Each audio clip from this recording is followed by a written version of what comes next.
దగ్గరికి వచ్చాము. చూడండి చెరువులు ఏ విధంగా ఉన్నా చూస్తున్నారు కదా. ఇప్పుడు మన వాళ్ళు కింద ఏంటంటే చేపలు పడుతున్నారు. ఆ చేపల వీడియో పెడతాను మీకు. చూడండి ఇప్పుడు మనకి ఇక్కడ చూస్తున్నారు కదా, ఆ ప్లేస్కి అయితే వెళ్తున్నాము. ఆ చేపలు పట్టే ప్లేస్కి మీకు చూపిస్తాను. ఆ చేపలు ఏ విధంగా పడుతున్నారో చూస్తున్నారు కదా.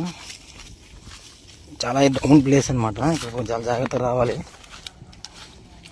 చూడండి మీ అందరికీ కొంతమంది స్టూడెంట్లు ఉంటారు, కొంత చదువుకునే అబ్బాయిలు ఉంటారు, వాళ్ళ గురించి వీడియోస్.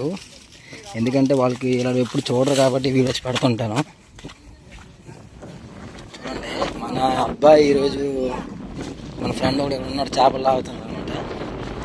ఆ చేపలు మనం ఏ విధంగా ఆ చేపలు చూపిస్తాను. చూడండి వచ్చాం మనము బ్రిడ్జి కింద కూర్చొని చూసారు కదా. బ్రిడ్జి కింద అయితే ఉన్నాము.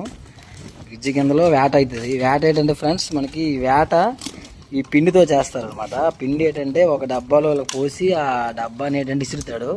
కమ్మి ఏమి ఉండదు. చూస్తున్నారు కదా వాళ్ళిద్దరు ఉన్నారు. మనోడిగా చేప లాగిన చూద్దాం, ఏం చేప చూద్దాం. ఎక్కువ శాతం కనిసిలు లాగుతాయి. చూడండి చూసారు కదా ఎంత పెద్ద చేప.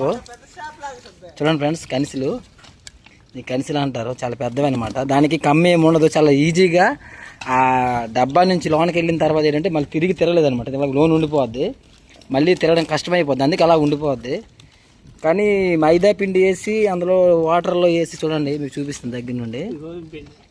గోధుమ పిండిలో వేసి వాటర్లో కలిపేస్తే ఆ యొక్క వాసనకి ఏంటంటే చేప ఏంటంటే అందులో దూరిపోతుంది అనమాట. దూరిపోయి రిటర్న్ రాలేదనమాట. మామూలు ఏంటంటే ఆ విధంగా యాడ్ చేస్తున్నారు ఇక్కడ కలింగపట్నం వాస్తవ్యులు. చూడండి బ్రిడ్జి కిందకి వచ్చాం మనము. ముగ్గురోళ్ళు, ఒక తమ్ముడు చేస్తున్నాడు, చదువుకుంటూ మరియు అన్నీ చేస్తున్నాడు అనమాట. టాలెంట్ పర్సన్ అనమాట. చూడండి పెద్ద ఆయన ఇతను మా ఫ్రెండ్ తులసి మేస్త్రి. ఇతను